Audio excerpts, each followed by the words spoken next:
In Consumer Corner, we take a look at trends creating a buzz online in China. On today's show, we'll see what Chinese internet users have to say about the small number of countries that let Chinese tourists travel visa-free. Countries often make it easier for potentially big-spending tourists to come into their countries by making visa restrictions easier. Although Chinese tourists have become well known as big spenders, their passport problems are still plentiful. According to the 2013 Henley Visa Restriction Index, Chinese passports had a score of just 44. This ranked 82nd among the 93 countries on the list. Chinese passports aren't much better than those of politically sensitive countries like North Korea, Iran, and Iraq. Compared to other large countries with populations of over 100 million, Chinese passports are far less likely to permit visa-free travel. The Chinese government announced that by the end of last year, the country signed visa exemption agreements with 81 countries. But most of these agreements were only for the passports of government officials. Only San Marino, Seychelles, and Mauritius have visa-free policies for Chinese tourists. To Chinese tourists, visa exemption agreements with these countries are considered worthless because they aren't recognizable locations to them. Data from National Tourism Administration shows that by the end of last year, over 98 million Chinese people have traveled abroad. This number has increased by 18% compared to the previous year. It's also the fourth consecutive year that Chinese outbound tourists have increased by over 10 million people. Last year, Chinese tourists have contributed to over 30% of the global tourism market.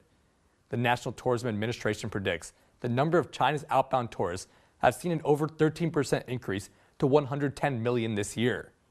Despite the soaring number of Chinese tourists, applying for a visa to foreign countries is a pain and time-consuming process. Taking the U.S. tourist visa as an example, Chinese applicants need to pay a $160 application fee. Apart from that, they also need to provide several certificates that include income statements, tax records, and assets ownership. The U.S. Embassy also requires the applicant's company to provide a series of documents to prove authenticity. Once all of the papers have been submitted, Chinese applicants need to wait for 3 to 4 weeks to get the results. The complex documents and lagged approval processes force Chinese tourists to plan their trips far in advance. If there are any problems with their visa applications, the entire trip plans fall apart. But the visa process has been simplified recently for many countries. As Beijing Morning Post reports, recently the Canadian Embassy in China posted on its official Weibo account that Chinese tourist visa application fees will be reduced from 150 to 100 Canadian dollars, around 90 US dollars. The approved applicants can get up to 10 years of multiple entry visas. For each visit, a Chinese tourist can stay at most 6 months in Canada. Previously, the tourist visa only allowed for a 90-day maximum stay. Canada's policies might be particularly interesting because of the large number of Chinese immigrants it receives. There is an absolutely huge and growing population of Chinese ethnicity in Vancouver already. It's also known as a hot destination for laundering of Chinese government funds. Since the Canadian government opened its tourism market to Chinese citizens in June of 2010, the country has become the most welcome tourism destination country for Chinese people. A survey conducted by the China Tourism Academy shows that Chinese outbound tourists are most satisfied with Canada. The country's satisfaction score is much higher than that of other hot outbound tourism destinations, such as France, New Zealand, and Australia.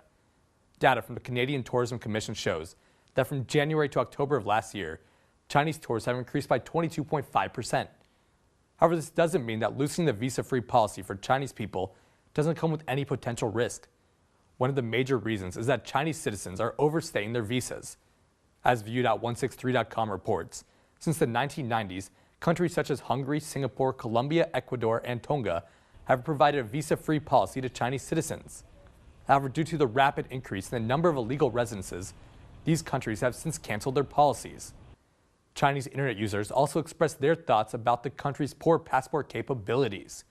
One sarcastically wrote, quote, "The loosened visa policy makes immigrating to Canada meaningless." Another one joked, quote, "The new visa policy to Canada is more convenient than the one to Hong Kong. Mainlanders who apply for Hong Kong and Macau can't stay more than 3 months there. Is the Canadian government trying to embarrass our government?" Some internet users directed their attention to the issue of illegal residency. One wrote, quote, "I don't understand why so many people want to immigrate to other countries illegally. China is becoming a better place now." Another one sharply denied the claim, quote, "You'll find the reason why so many people want to immigrate to other countries if you think a bit harder." Finally, a Weibo user concluded, quote, We ordinary Chinese people are the major reason why there aren't more visa-free policies from other countries. It's not the fault of the foreign countries' governments. Many countries are very interested in bringing Chinese money to their countries. They don't want to have an influx of Chinese immigrants. Many countries have made exemptions for Chinese people willing to make big investments, but that doesn't expand freedom of movement for most Chinese people. Due to still existing trends, Chinese tourists have rationale in saying that their passports make it difficult to travel abroad.